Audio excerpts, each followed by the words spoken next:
하나님, 무더운 여름날 오늘도 저희는 이곳에 모여 하나님을 찬양하고 기도하며 말씀을 묵상합니다.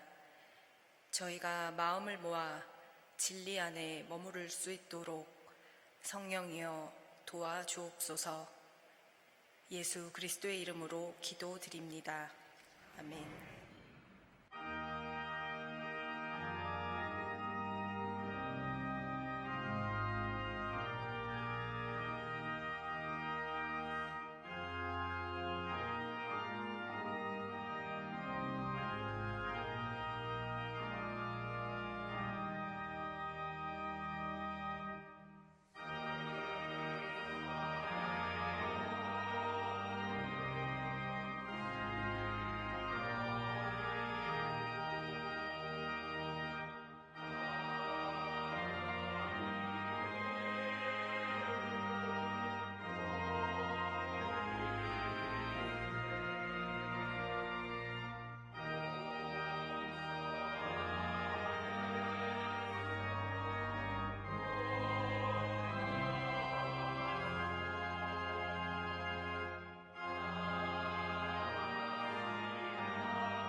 기도드리시겠습니다. 주님, 이 자리에서 예배하게 하심에 감사합니다. 수요일 저녁 예배 전 오르간 연주에 편안하고 거룩함 속에 몸과 마음을 선율에 실어 정리하며 주님께 예배 드릴 수 있는 복을 주시니 주님의 은혜에 더욱 감사드립니다. 주님, 오직 나만을 생각하는 삶 속에서 또 다른 생명의 삶을 알아가도록 하게 하여 주시고, 주님 보시기에는 먼지와 티끌 같은 우리의 삶을 참되고 복된 삶으로 인도하시고 착하게 살아가도록 하여 돌보아 주시오니 감사합니다. 비록 주님의 한없는 가르침에 모자르고 부족하며 항상 깨우치지 못하는 어리석음을 겪는 삶을 살아가는 저희입니다. 하야와 같은 넓으신 아량으로 저희의 잘못을 용서하여 주시옵고 자비 베풀어 주시어 올바른 길로 이끌어 인도하여 주시옵기를 간구합니다. 주님, 몸과 마음의 병을 갖고 있는 주님의 아픈 자녀는 주님만을 의지하며 바라보고 있습니다. 따뜻하게 품어주시어 고통의 굴레를 벗어던지고 힘과 용기를 얻게 하시어 오롯이 주님만을 힘차게 찬양하고 경배하는 삶이 되도록 이끌어 주시옵소서. 덥다 못해 뜨겁기까지 한 무더위의 계절에 각자의 방식과 처지에 맞게 지혜롭고 시원한 삶이 되도록 하여 주시고, 우리가 어디든 어느 곳에 있던 건강과 평안을 베풀어 주시옵고 주님과 함께 하시옵기를 바라옵니다. 오늘의 예배를 위하여 봉사하는 손길과 목소리를 기억하여 주시옵고, 권영님 목사님을 통하여 주시는 주님 말씀 가슴속에 새겨 각자의 생활태에서 되새기며 살아가는 삶 될 수 있도록 하여 주시오며, 늘 기쁜 마음으로 우리를 맞이하여 주시는 예수님 이름으로 기도합니다. 아멘.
소리로 찬양하신 이현숙 권사님 감사합니다. 또 진솔하게 기도하신 우리 강영규 집사님 기도에 또한 감사드립니다. 오늘 말씀은 신명기 13장입니다.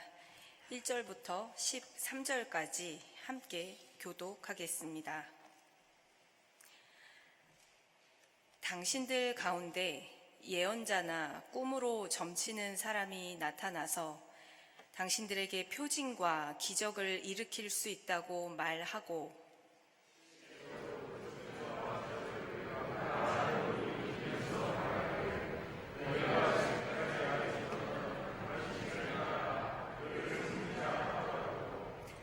당신들은 그 예언자나 꿈으로 점치는 사람의 말을 듣지 마십시오.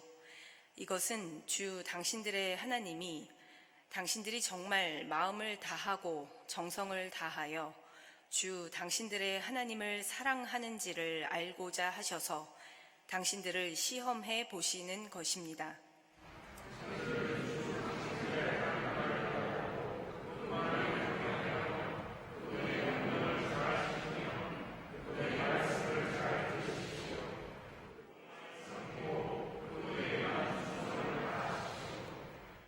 예언자나 꿈으로 점치는 자들은 당신들을 미혹하는 자들입니다. 그들은 이집트 땅에서 당신들을 인도해내시고 그 종살이 하던 집에서 당신들을 속량하여 주신 주 당신들의 하나님을 배반하게 하며 주 당신들의 하나님이 가라고 명하신 길에서 당신들을 떠나게 하는 자들입니다. 그러므로 그런 자들은 죽여야 합니다. 그렇게 하여서 당신들은 당신들 가운데서 그런 악을 뿌리째 뽑아버려야 합니다.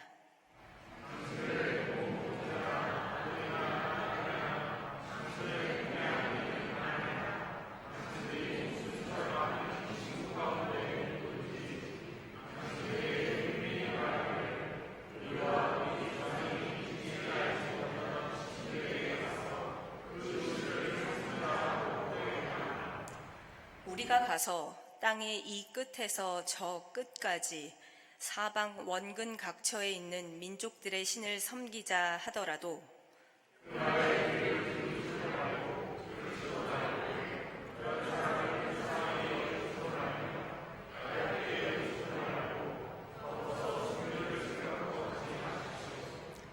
반드시 죽여야 합니다.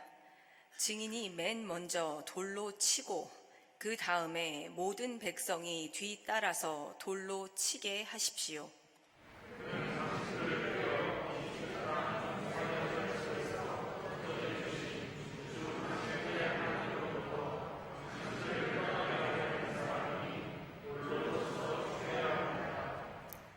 그러면 온 이스라엘이 그 소식을 듣고 두려워하여 이런 악한 일을 저지르는 사람이 당신들 가운데서 생기지 않을 것입니다.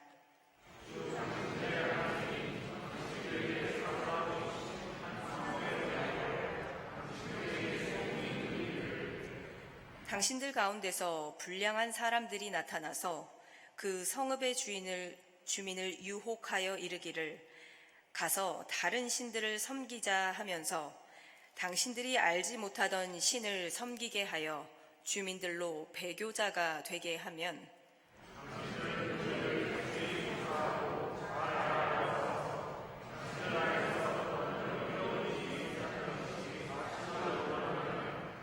당신들은 그 성읍에 사는 주민을 칼로 쳐서 모두 죽이고 그 성읍과 그 안에 있는 모든 것과 집 짐승도 칼로 쳐서 죽이십시오.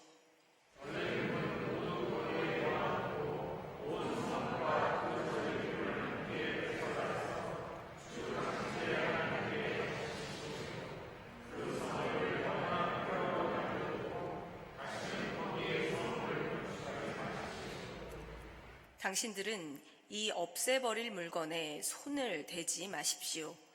그래야 주님께서 분노를 푸시고 당신들을 불쌍하게 여기셔서 당신들의 조상에게 맹세한 대로 자비를 베푸시고 당신들을 번성하게 하여 주실 것입니다. 당신들이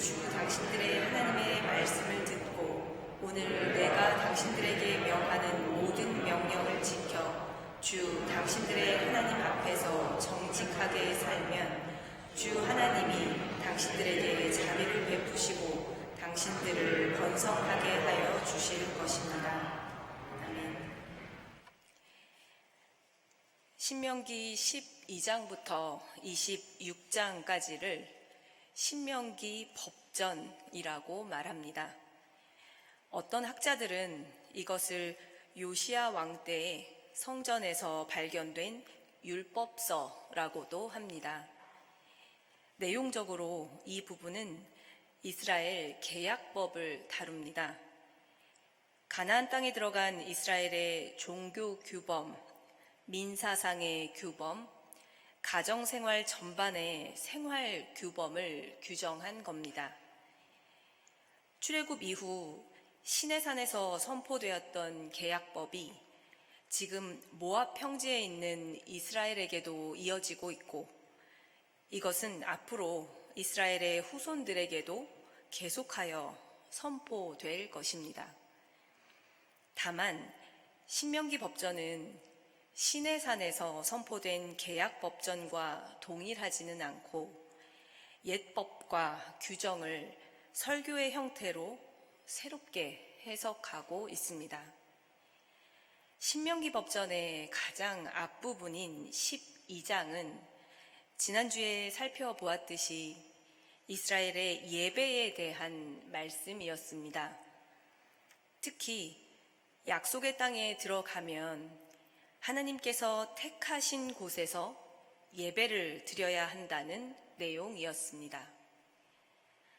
이것은 소위 제의 중앙화라고 하여 남유다 왕국의 왕 요시야가 지방에서 예배드리던 성소들을 없애고 오직 하나님이 택하신 곳 중앙 성소에서만 예배 드리도록 했던 역사를 가리키기도 합니다.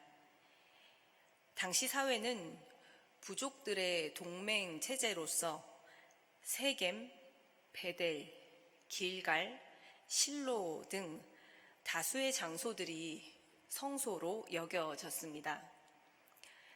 그런데 요시야 왕이 율법서를 통해 종교개혁을 단행하면서 오직 예루살렘만을 중앙 성소로 여기게 되었습니다. 신명기의 저작 연대를 포로기 이후로 본다면 신명기를 기록한 역사가들은 과거 요시야 왕 때 종교개혁 당시를 그들이 추구해야 할 이상적인 시기로 보면서 당시에 강조되었던 제의 중앙화를 신명기 본문에 반영했다는 해석입니다. 이스라엘이 가나안에 들어가면 기존에 예배를 드리던 장소들이나 기구들을 모두 파괴해야 했는데 그 이유 중 하나는 비교적 고등한 문화를 가졌던 가나안의 종교가 이스라엘에 영향을 미치지 못하게 하기 위해서였다고 합니다. 당시 이스라엘은 하나님만을 유일한 신으로 믿고 있지 않았고 주변 종교들과 신들도 인정하고 있었습니다. 하지만 신명기 사가들은 오직 하나님께서 택하신 곳에서만 예배를 드려야 한다고 강조하면서 이런 개혁을 통해 하나님만이 유일한 신이라는 믿음을 갖게 한 겁니다. 게다가 가나안 땅에서는 농경 문화가 시작되고 경제 구조도 달라집니다. 삶의 큰 변화가 예배의 형식에도 영향을 미치게 됩니다. 제사는 인간이 신에게 예물을 바쳐서 그 신과 교제를 나누는 방법인데 신명기에서 제사는 주로 감사의 표시로 나타납니다. 예배가 하나님 앞에서 함께 먹고 기뻐하는 축제로 인식된 겁니다. 신명기의 예배는 레위 사람과 낮은 계층에 있는 사람들이 함께하는 공동 식사이자 종교적인 축제였는데 이것은 새로운 경제 질서가 등장하면서 희생되었던 계층에 대해 사회가 보상하고자 했던 모습이라고 해석합니다. 신명기의 저작 시기를 포로기 이후 이스라엘에 귀환했던 공동체 당시로 본다면 나라가 멸망하여 다른 나라의 포로가 된 이스라엘이 더 이상 짐승을 잡는 제사를 드릴 수는 없었습니다. 포로기가 지나고 다시 귀환한 이스라엘 공동체는 예루살렘 성전을 중심으로 전해드리던 짐승 제사가 아닌 토라, 율법을 통해 하나님을 경배하는 새로운 예배 형식을 가지게 되었던 겁니다. 요시야 왕의 종교 개혁에서 지방 성소를 없앤 이유 가운데 하나는 혼합된 종교를 막고 야훼 하나님을 믿는 순결한 신앙을 추구한 겁니다. 말로는 하나님을 찾지만 실상 지방 성소에서의 예배는 야훼 하나님이 아닌 바알 신을 숭배하는 모습이 있었습니다. 중앙과 지방 모두에서 예배를 자율화할 경우에 결국은 모든 종교를 유사하게 만들어서 혼합된 종교의 형태만 남게 됩니다. 이런 모습으로는 단일한 신앙을 강조할 수 없었겠지요. 신명기는 아직 짐승 제사를 다른 것으로 바꾸지는 않고 각종 제사를 포함하고 있습니다. 그런데 신명기에서 제사는 죄를 용서해 주거나 하나님의 진노를 풀어주는 대가로 그리지 않습니다. 하나님께 감사드리거나 서원하면서 제물을 드리고 예배 드리는 사람이 레위 사람이나 가난한 사람들과 함께하는 축제로 묘사하고 있습니다. 이제 신명기 13장을 통해 이스라엘은 이렇게 중앙 성소에서만 예배 드리도록 하는 이유에 대해서 말합니다. 그것은 이스라엘이 하나님이 아닌 가나안의 우상을 숭배하는 일이 없어야 하기 때문입니다. 13장은 직설적인 화법을 사용한 설교체로 이루어져 있는데 특히 종교인, 가까운 가족, 성읍에 사는 주민이 다른 신을 섬기자고 할 때 죽이거나 돌로 쳐 죽이거나 칼로 쳐 죽이라고 명령합니다. 극단적인 처형을 가하더라도 하나님을 믿는 신앙이 이방 종교에 훼손되는 일을 막고자 한 겁니다. 13장 5절 마지막 문장을 보면 당신들은 당신들 가운데서 그런 악을 뿌리째 뽑아버려야 합니다. 라는 소위 비아르타 법의 공식 어구가 나옵니다. 개역개정으로는 너는 너의 가운데서 그 악을 제거할지라 인데요. 신명기에서는 총 8번이 나오고 오늘 13장에서 처음 등장하는 표현입니다. 비아르타는 제거하다, 파괴하다는 뜻으로 히브리어 동사인 바아르에서 유래했습니다. 바아르 역시 불로 태우다, 정화하다, 제거하다는 뜻입니다. 부정한 것을 제거하거나 신성한 것을 떼어내어 구별하는 맥락에서 또 정화의식이나 우상 숭배물과 같은 금지된 물건을 제거하고 신성한 11조를 떼어내는 행위 등을 묘사할 때에 쓰입니다. 5절에서 그 악을 제거할지라 라고 하여 본문에서 말하는 그 악이 무엇을 의미하는지가 중요합니다. 신명기 13장은 다른 신을 섬기는 행위에 대해 반복적으로 경계하고 있는데요. 자세히 들여다보면 그런 배교 행위를 하도록 부추기는 사람들과 행위에 대해 세 부분으로 서술합니다.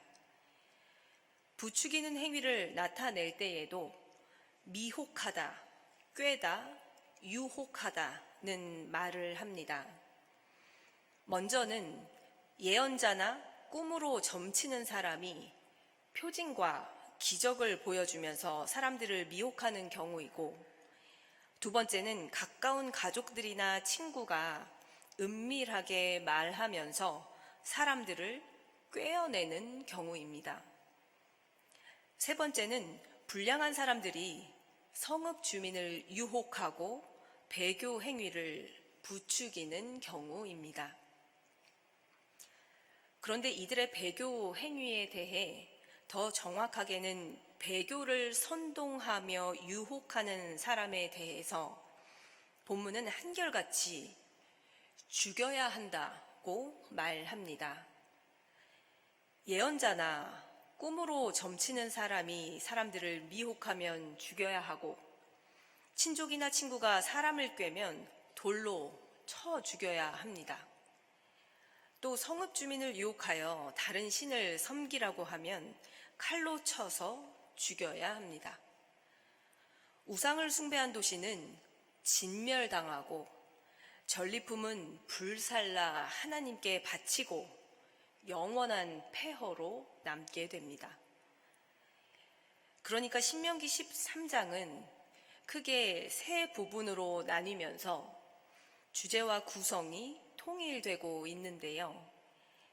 앞서 12장 후반절에서 언급된 예배의 중앙화 문제와 연결이 되면서 야훼 하나님을 버리고 다른 신을 섬기도록 유혹하는 자들에 대해 사형법을 말하고 있는 겁니다.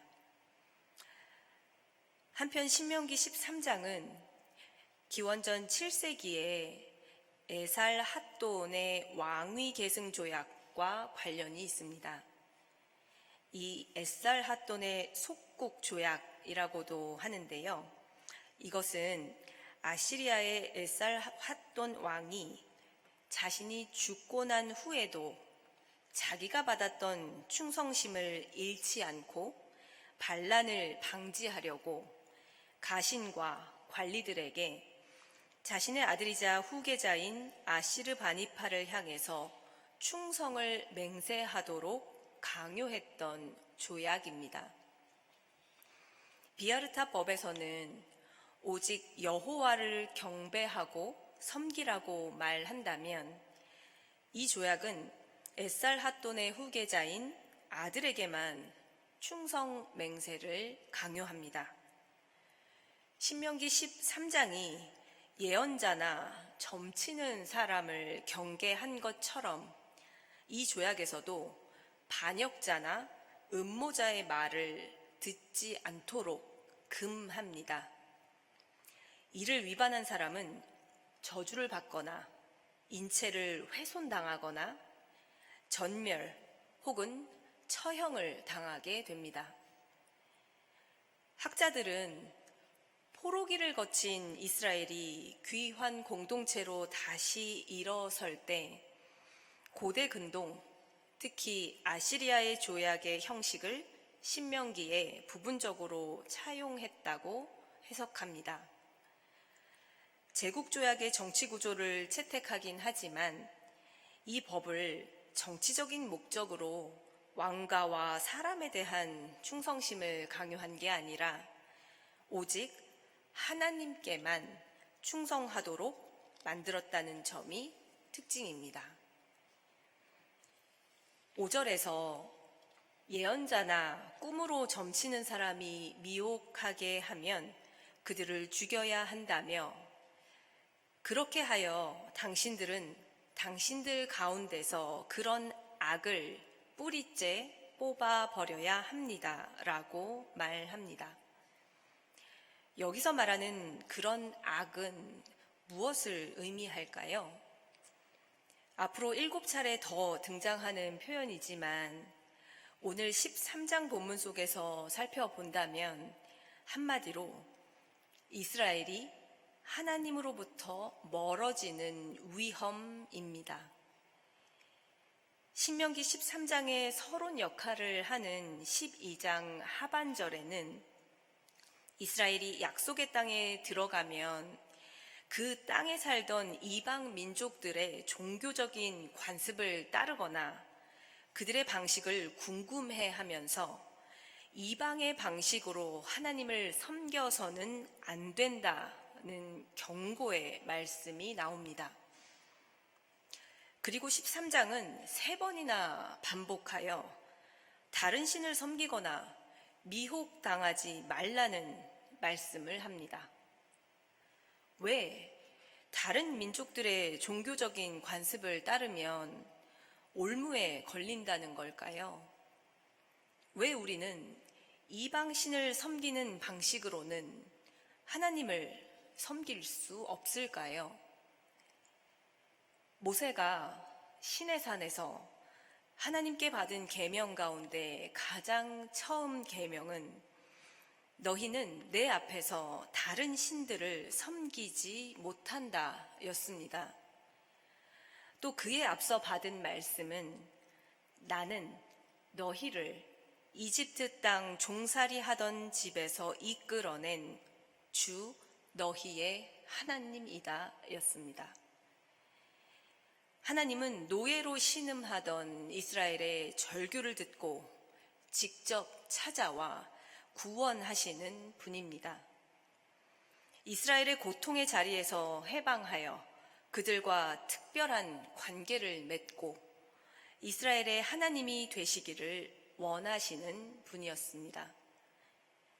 그리고 이스라엘 역시 하나님의 말씀을 듣고 언약을 지키며 신명기 13장 3절 말씀처럼 정말 마음을 다하고 정성을 다하여 주 하나님을 사랑하는지 알고자 하시는 분이었습니다. 12장 31절은 아이를 불에 태워 신에게 바치는 이방 민족의 제사를 말합니다. 이것은 몰렉 신을 숭배하는 방식인데요.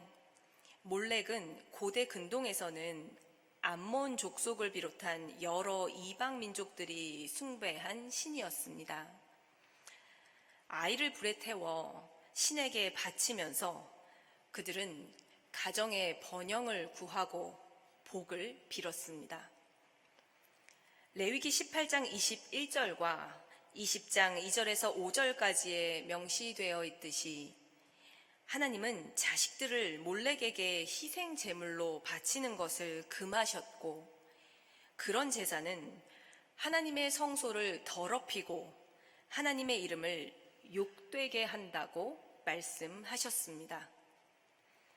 출애굽과 광야 40년을 인도하신 하나님은 자녀를 불에 태워서 복을 구하는 이방의 방식으로는 결코 만날 수 없는 분이었습니다. 이집트에서 괴로워하던 이스라엘을 직접 찾아오신 하나님은 당신의 편리에 따라 그들을 도구화하거나 그들의 것을 빼앗거나 생명을 앗아가는 신이 아니었습니다. 하나님이 이스라엘에게 원하신 것은 스스로의 결정을 통해 하나님의 백성이 되어 하나님과 인격적인 관계를 맺는 것이었습니다. 신명기 11장 12절 말씀처럼 주 하나님을 경외하고 그의 모든 길을 따르며 그를 사랑하며 마음을 다하고 정성을 다하여 주 하나님을 섬기며 하나님의 명령과 규례를 지키는 것이었습니다. 지난주 신명기 12장에서 예배의 자리에 대한 말씀을 거듭 살펴보았는데요. 이스라엘은 이곳저곳 아무 장소가 아니라 정해진 그 자리를 찾아가서 예배 드려야 했습니다. 이것은 이스라엘을 올가매기 위해 하나님이 편협한 고집을 부리시는 게 아니라 이집트 땅에 살던 이스라엘을 구별하여 거룩한 관계를 맺고자 하신 하나님의 초대가 아닐까 생각합니다. 우리는 어떤 사람들인가요? 신명기 13장 내내 이스라엘을 미리 조심시키는 말씀을 봅니다. 우리는 예언자나 꿈으로 점치는 사람이 표징과 기적을 보여주면서 장담하면 마음이 흐려지고 궁금한 마음이 들어서 이집트 땅 고난의 현장에서 우리를 구원하셨던 하나님을 잠시 잊고 그들을 따라가 다른 신에게로 가서 예배드리기 쉬운 사람들입니다. 하나님을 따라 갓난고초 40년의 세월을 보내놓고도 은밀한 속삭임에 동하여 알지 못하던 신을 찾아가 섬기고 싶은 사람들입니다. 다른 신들과 달리 하나님은 웃음이 아닌 고통스러운 울음소리를 듣고 찾아와 당신의 백성을 가깝게 만나는 분이었고 그 하나님의 사랑과 은혜로 이스라엘은 하나님의 백성이 되었습니다. 하지만 광야의 세월을 길게 살아내고도 이스라엘은 가나안 땅에 들어가 이방 민족의 종교와 문화를 만나자마자 쉽게 유혹당하여 가까운 하나님으로부터 떨어지고 멀어지는 5절에서 말하는 그런 악을 저지르기 쉬운 사람들이었습니다. 신명기서의 집필 시기를 이스라엘의 포로기 혹은 포로기 이후까지라고 한다면 가나안 땅 입성을 앞두고 그들의 종교적인 관습을 따르지 말라고 경고한 것은 이스라엘 역사에 있었던 아픈 기억을 회고했기 때문일 겁니다. 기원전 587년 바벨론에 의해 나라가 멸망하고 포로로 잡혀갔던 일을 생각하며 이스라엘은 하나님을 온전히 믿지 못한 자신들에게 책임이 있다고 생각했습니다. 그들은 출애굽한 이스라엘이 가나안 땅에 들어가서 이방신과 이방민족의 문화에 손쉽게 동화되어 정작 그들을 고난 속에서 구원하셨던 하나님을 잊었기 때문에 결국 나라가 망하고 포로로 잡혀가는 일이 발생했다고 여겼습니다. 그래서 역사를 돌아보며 그들의 신앙을 기록해야 했을 때 이스라엘이 가나안 땅에 들어가는 바로 이 시점이야말로 절대로 이방 민족의 방식에 눈을 돌리거나 마음을 빼앗기면 안 된다는 점을 반복하여 강조하고 있는 겁니다. 신명기 13장 12절 이하에서는 다른 신들을 섬기자고 유혹하고 그 주민들을 배교자로 만드는 문제가 개인 차원이 아니라 성읍 전체로 확산됩니다. 하나님이 약속하신 땅에서 집단적인 배교 사건이 일어났다는 것은 심각한 일이었습니다. 13절에는 성읍의 주민들을 유혹하는 사람들을 가리켜 불량한 사람들이라고 표현합니다. 히브리어로는 벨리알인데요. 가치 없는 자라는 뜻입니다.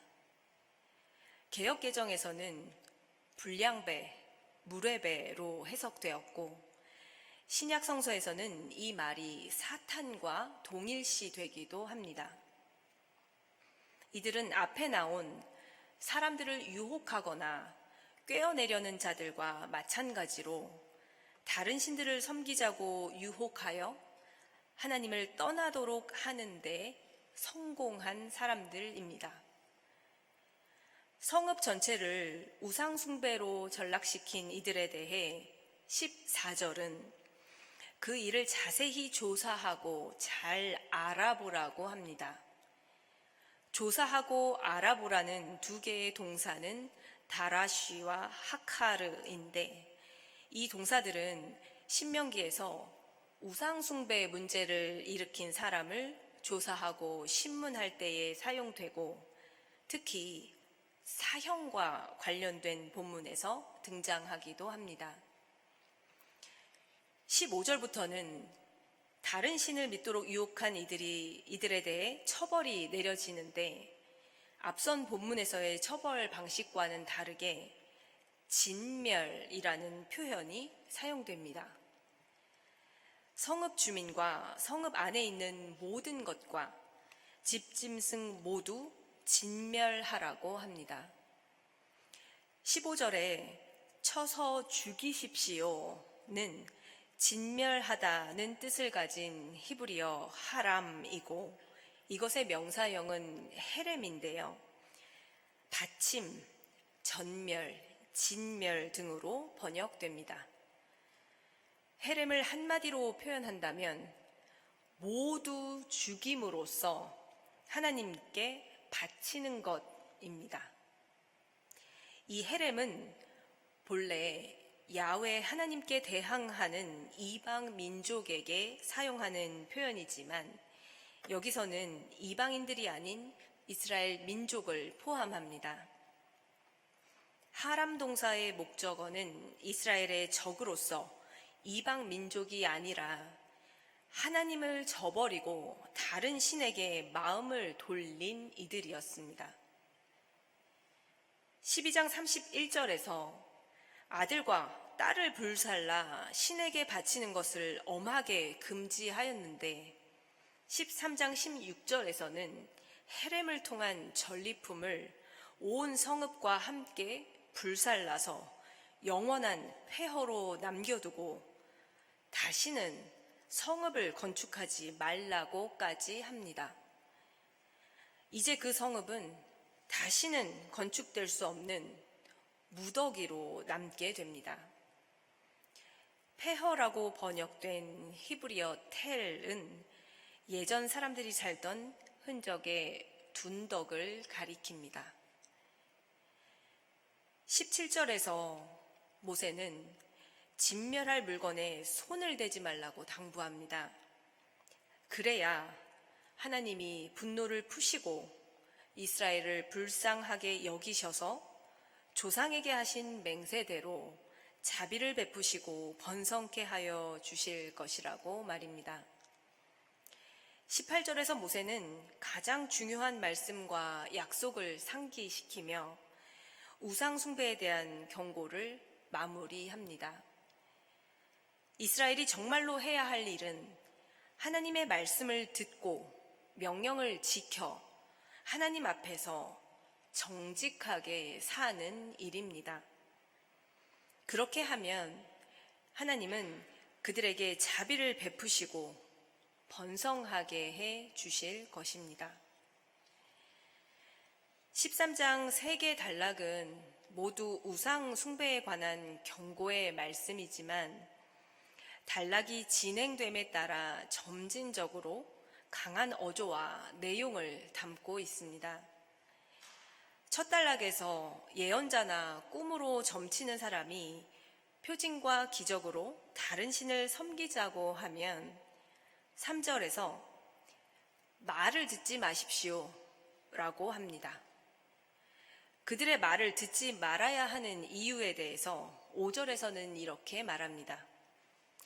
그들은 이집트 땅에서 당신들을 인도해내시고 그 종살이 하던 집에서 당신들을 속량하여 주신 주 당신들의 하나님을 배반하게 하며 주 당신들의 하나님이 가라고 명하신 길에서 당신들을 떠나게 하는 자들입니다.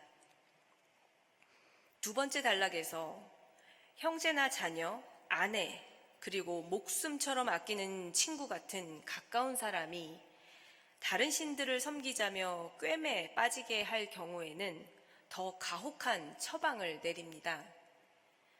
8절, 그 말에 귀를 기울이지도 말고 듣지도 말고 그런 사람을 불쌍하게 여기지도 말며 가엾게 여기지도 말고 덮어서 숨겨줄 생각도 하지 마십시오 라고 말합니다. 피부치이고 함께 자녀를 낳은 사람이고 목숨을 나누고자 했던 친구의 말이었으니 단순히 귀를 닫는 차원이 아니라 마음까지도 닫아야 한다는 당부였겠지요. 그런데 이 단락에서도 10절을 보면 그는 당신을 꾀어 이집트 땅 종살이 하던 집에서 건져내 주신 주 당신들의 하나님으로부터 당신들을 떠나게 하려는 사람이니 돌로 쳐서 죽여야 합니다 라고 말합니다. 다른 신들을 섬기지 말라는 경고를 하면서 이집트에서 구원하신 하나님이 연달아 강조됩니다. 이러한 경고에도 불구하고 결국 배교자가 발생한 성읍은 철저하게 멸절되고 폐허가 됩니다. 우리는 알고 있습니다. 이렇게 반복하여 경고의 말씀을 들어도 이스라엘은 결국 이집트에서 그들을 구원하셨던 하나님을 잊고 이방 민족의 문화를 따르고 그들의 신을 섬겼습니다.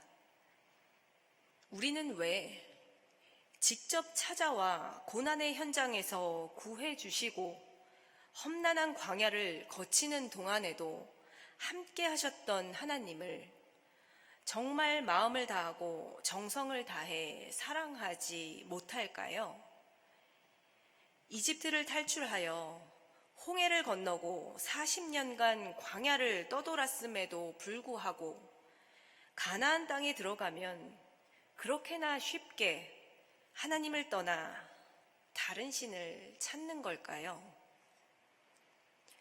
십계명의 제1계명은 너희는 내 앞에서 다른 신들을 섬기지 못한다입니다. 개역개정에서는 나 외에는 다른 신들을 내게 두지 말지니라로 번역합니다만 이것은 바르게 번역했다고 보기는 어렵습니다.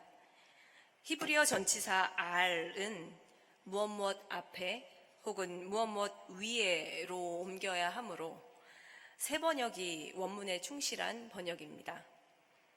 물론 내 앞에 혹은 내 얼굴 위에 다른 신을 두어서는 안 된다는 이 번역도 어려운 말이기는 합니다.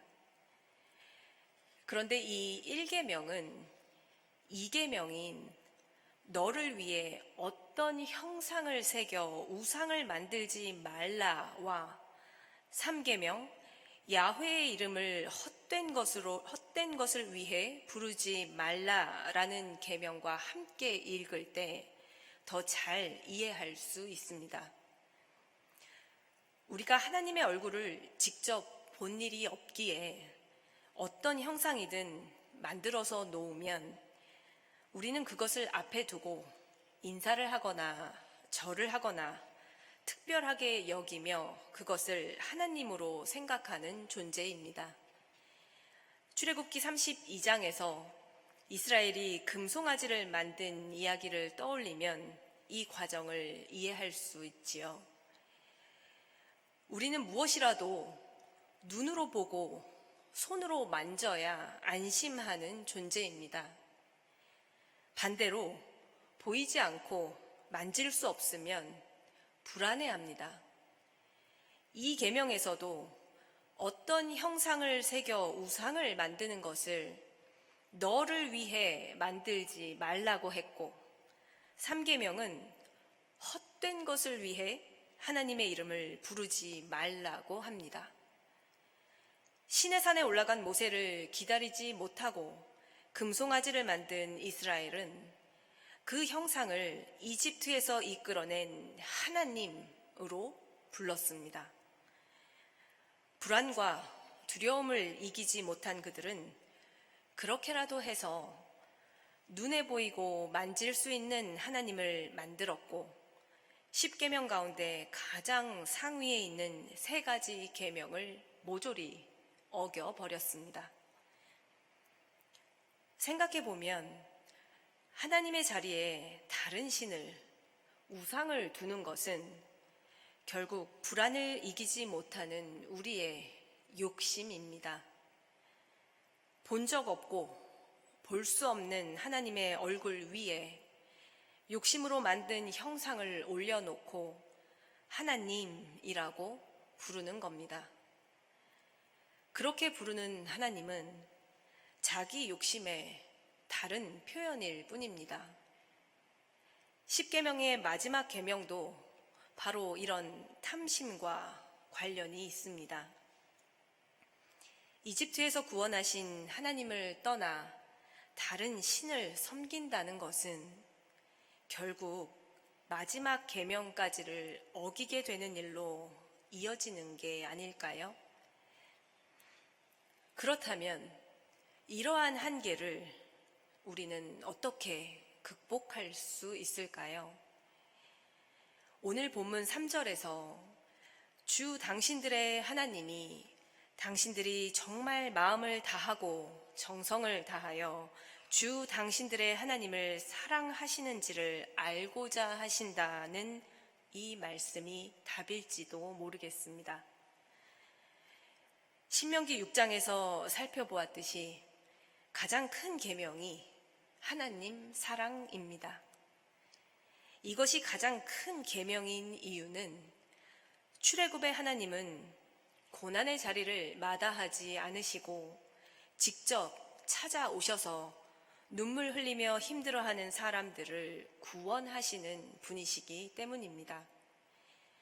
하나님의 사랑은 단지 고난의 자리를 벗어나게 하는 것만이 아니라 하나님이 그들을 구원하였듯이 그들도 하나님과 함께 능동적으로 하나님의 구원 역사에 동참하도록 안내하십니다.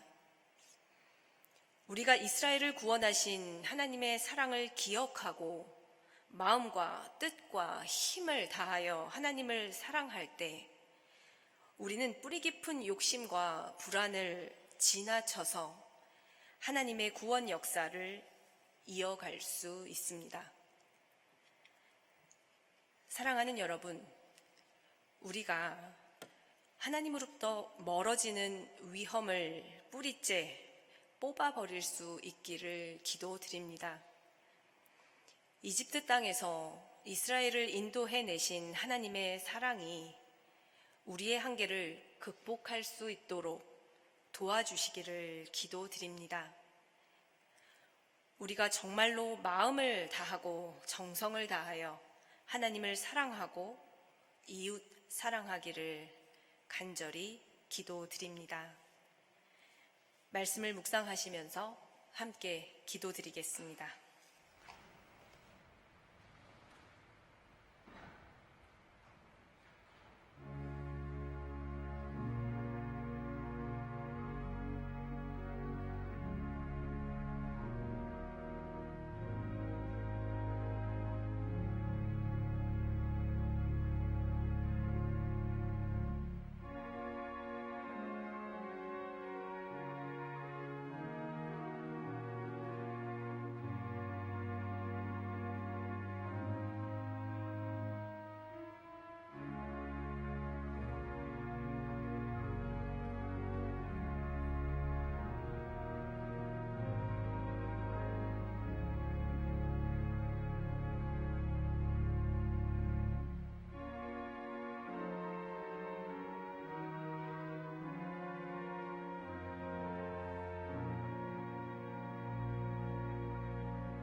하나님, 쉽게 흔들리고 욕심을 끌어올리는 저희의 약함까지도 인내하시고 구원하시는 당신의 끝없는 사랑에 감사드립니다. 저희가 받은 사랑으로 쉼없이 하나님을 사랑하여 계속되는 하나님의 구원 역사에 동참하게 하옵소서. 예수 그리스도의 이름으로 기도드립니다.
주의 기도 드리겠습니다.